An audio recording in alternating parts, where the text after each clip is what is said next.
ओम नमो भगवते वासुदेवाय। दोस्तों, स्वागत है आपका मेरे YouTube चैनल ओम शक्ति मंत्रा में। दोस्तों, आज हम बात करेंगे गंगा दशहरा के पावन अवसर के बारे में। दोस्तों, गंगा दशहरा का पावन पर्व हर साल ज्येष्ठ माह की शुक्ल पक्ष की दशमी तिथि को मनाया जाता है।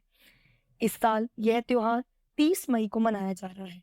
धार्मिक मान्यताओं के अनुसार कहा जाता है कि इस दिन माँ गंगा का धरती पर अवतरण हुआ था। इस दिन विधि पूर्वक माँ गंगा की पूजा की जाती है। हिंदू धर्म में माँ गंगा नदी के जल को बहुत ही पवित्र माना जाता है और पूजनीय माना जाता है। मान्यता है कि गंगा दशहरा के दिन गंगा नदी में स्नान करने से मनुष्य अपने पापों से मुक्त हो जाता है। स्नान के साथ साथ यह दिन दान पुण्य करने करने से भी हमारे को मोक्ष की प्राप्ति होती है। तो दोस्तों, आज की वीडियो में आप जानेंगे कि गंगा दशहरा पर किस तरह माँ गंगा की पूजा करें, क्या करें और क्या ना करें, किन चीजों का दान करने से हमारी जिंदगी में आ रही परेशानियों से हमें मुक्ति मिल सकती है। साथ ही गंगा दशहरा, जैसे कि नाम से ही पता लग रहा है, माँ गंगा का इस दिन धरती पे अवतरित हुई थी माँ। और उससे पहले जान लेते हैं कि माँ गंगा का अवतरण धरती पर कैसे हुआ था।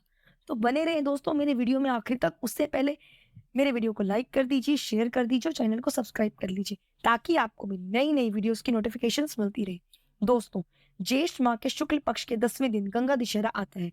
राजा भागीरथ की तपस्या से प्रसन्न होकर माँ गंगा इस दिन भागीरथ के पूर्वजों की शब्द आत्मा को शुद्ध करने के लिए पवित्र पृथ्वी पर उतरी थी। जैसे कि आपको मैं बता दूं, जैसे कि आप लोग जानते ही हैं कि माँ गंगा को भारत की पवित्र नदियों में से एक माना जाता है। चाहे वो हरिद्वार हो, वाराणसी हो, कोई भी ऐसा तीर्थ स्थल हो, वहां पर यह धूमधाम से मनाया जाता है। इस दिन माँ गंगा की विशेष रूप से लोग गंगा स्नान करने जाते हैं।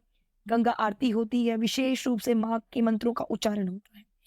तो राजा भागीरथ की तपस्या से प्रसन्न होकर माँ गंगा धरती पर उतरी और गंगा दशहरा पृथ्वी पर गंगे नदी के आगमन को चित्र करने में मनाया जाता है। पृथ्वी पर उतरने से पहले माँ गंगा भगवान ब्रह्मा के तने में निवास कर रही थी, इसलिए उनके पास स्वर्ग की पवित्रता है। पृथ्वी पर उतरने के बाद स्वर्ग की पवित्रता उनके साथ आ गई। गंगा दशहरा के उस दिन के उपलक्ष्य में मनाया जाता है।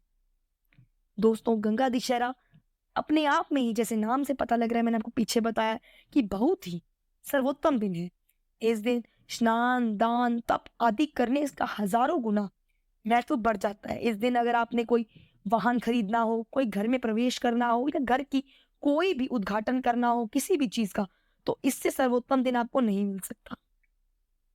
इस दिन ऐसा माना जाता है कि भक्त लोग जो अपनी माँ गंगा की इस दिन पूजा करते हैं, उनके मोक्ष के द्वार अपने आप ही खुल जाते हैं। साथ ही इस दिन गंगा नदी में स्नान करने से पितरों की तृप्ति होती है। साथ ही आपके भी आने वाले समय में आपके मोक्ष के द्वार अपने आप खुल जाते हैं। साथ ही इस दिन घर में कोई भी नकारात्मक ऊर्जा है या कोई भी ऐसा आपको लगता है किसी चीज का वास है, तो इस दिन गंगा दशहरा के दिन विशेष रूप से गंगा का जल छिड़कने से घर की शुद्धता अपने आप में ही हो जाती है। तो अब जान लेते हैं कि गंगा दशहरा के दिन माँ गंगा की किस अनुसार आपको पूजा करनी है और इस दिन क्या करना है, क्या नहीं करना है। दोस्तों, गंगा दशहरा के दिन यानी कि 30 मई के दिन आपको सुबह जल्दी स्नान आदि से निवृत्त होना है। अगर संभव हो सके तो गंगा नदी जाकर आप स्नान कराएं, क्योंकि इस दिन विशेष रूप से गंगा स्नान का बहुत ज्यादा महत्व है। साथ ही अगर यह नहीं हो पा रहा है तो घर के स्नान के जल में ही थोड़ा सा गंगा जल मिलाकर स्नान कर ले। उसके बाद शुद्ध वस्त्रों को धारण कर ले। घर के मंदिर में ही माँ गंगा की प्रतिमा या चित्र लगाकर माँ गंगा की आरती कर ले, गंगा स्तोत्र का पाठ कर ले, माँ गंगा का से मंत्रों सामने खड़े होकर गंगा मंत्रों का उच्चारण करें और माँ गंगा से अपनी मनोरथ के लिए बोलें कि आपकी क्या कामना है, आप किस परेशानियों से गुजर रहे हैं। या फिर इस दिन की प्राचीन मान्यता यह भी कहती है कि काफी समय से आप दोषों से ग्रसित हैं, या आपका कोई कार्य हल नहीं हो रहा है, या ऐसा कोई कार्य आपसे जाने अनजाने हुआ है, तो इस दिन आप स्नान आदि से निवृत्त होने के बाद गंगा माँ की अगर आप पूजन करते हैं तो इस दिन हर तरीके के दोषों से आपका निवारण हो जाएगा। साथ ही धीरे धीरे आपके तरक्की के द्वार खुलने लगेंगे। तो घर के मंदिर में ही पूजा कर लीजिए। उसके बाद इस दिन विशेष रूप से गंगा स्तोत्र का, जैसे मैंने पीछे बताया, पाठ करें, गंगा आरती करें, माँ गंगा से अपने संचित कर्म यानी कि जो पूर्व जन्म में आपसे जाने अनजाने हो गए या इस जन्म में भी कोई ऐसे पाप हो गए हैं या दोष ऐसे हैं जिनका आपको नहीं पता है, तो उसके लिए आप क्षमा प्रार्थी हो जाए और माँ गंगा से आने वाले समय के लिए अपने मोक्ष की प्राप्ति के लिए प्रार्थना करें, साथ ही अपने पूर्वजों के लिए भी प्रार्थना करें। उसके बाद विशेष रूप से इस दिन भगवान शिव की आराधना करने से माँ गंगा बहुत ही प्रसन्न होती है। इस दिन आप विशेष रूप से गंगा जल से भगवान शिव का अभिषेक करेंगे। विधिवत आप भगवान शिव की पूजा करेंगे, पंचामृत से अभिषेक करें। गंगा जल से अभिषेक करने का विशेष महत्व है, क्योंकि इस दिन माँ गंगा भगवान शिव की जटाओं से निकलकर धरती पर आई थी। तो विशेष रूप से गंगा जल से आप भगवान शिव का अभिषेक करेंगे, साथ ही विशेष रूप से भगवान शिव की आराधना करेंगे, माँ गंगा के मंत्रों का उच्चारण करेंगे। माँ गंगा के मंत्र मैं स्क्रीन पे डाल दूंगी, आप देख लीजिएगा। दोस्तों, इसी के साथ माना जाता है कि इस दिन भक्तजन अगर अपने पूर्वजों के नाम से भी अगर आप गंगा नदी में जाकर डुबकी लगाते हैं तो इससे पूर्वज अति प्रसन्न होते हैं। साथ ही इस दिन अगर हो सके तो गंगा नदी में जाकर गंगा के जल से अपने पूर्वजों को जल से आप हाथ में अंजलि में भरकर पूर्वजों को जल दें, इससे भी पूर्वजों की कृपा आप पर होने लगी।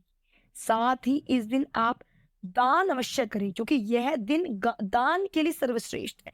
इस दिन किया गया दान हजारों गुना यज्ञ के फल के बराबर है। तो मैं आपको बता देती हूँ कि इस दिन आपको क्या दान करना चाहिए। देखिए दोस्तों, गर्मी अपनी चरम सीमा पे है। इस दिन किसी जरूरतमंद को जरूर एक मिट्टी का पात्र का कलश भरकर उसमें थोड़ा सा गंगा जल डालकर किसी जरूरतमंद को दें। ऋतु फल जैसे कि गर्मी अपनी चरम सीमा पे है तो आम, खरबूजा, लीची, तरबूज, रसीले फल जिसमें जल अत्यधिक है, ऐसे फलों का दान करें जिससे माँ गंगा की विशेष कृपा आप पर हो, भगवान की शिव की कृपा आप पर हो। क्योंकि जब भी आप किसी जरूरतमंद को उसकी अनुसार उसको कुछ दान करेंगे तो उसकी आत्मा तृप्त होती है, साथ ही आपको दुआएं मिलती है। तो इस दिन विशेष रूप से दान करें, किसी ब्राह्मण को वस्त्रों का दान करें, फलों का दान करें, हो सके तो खड़ुओं का भी दान करें, क्योंकि माना जाता है कि इस दिन ब्राह्मणों को किया गया दान बहुत ज्यादा फल प्रदान करता है। तो विशेष रूप से दान तो जरूर करें आप। और अगर आप चाहते हैं कि गंगा दशहरा के दिन आप व्रत आदि करें तो आपकी अपनी इच्छा है, आप व्रत भी कर सकते हैं माँ गंगा के लिए। और यथासंभव व्रत नहीं कर पा रहे हैं तो सामान्य पूजा करें, माँ गंगा के मंत्रों का उच्चारण करें, सुबह शाम घर के मंदिर में माँ गंगा की आरती करें, जैसे कि मैंने पीछे बताया गंगा स्तोत्र का पाठ करें। साथ ही इस दिन गंगा जल का छिड़काव अपने घर में करें और माँ गंगा से प्रार्थना करें। कोई भी नकारात्मक ऊर्जा अगर घर में लगती है आपको तो वो गंगा जल से अपने आप ही नष्ट हो जाएगी। तो दोस्तों, मेरा आज का वीडियो बस इतना ही। उम्मीद करती हूँ आपको मेरा आज का वीडियो पसंद आया होगा। अगर मेरा वीडियो आपको पसंद आए तो मेरे वीडियो को लाइक कर दीजिए, शेयर कर दीजिए और चैनल को सब्सक्राइब कर लीजिए, ताकि आपको मेरी नई नई वीडियोस की नोटिफिकेशंस मिलती रहे। तो मिलती हूँ आपसे अगली वीडियो में, तब तक के लिए नमस्कार।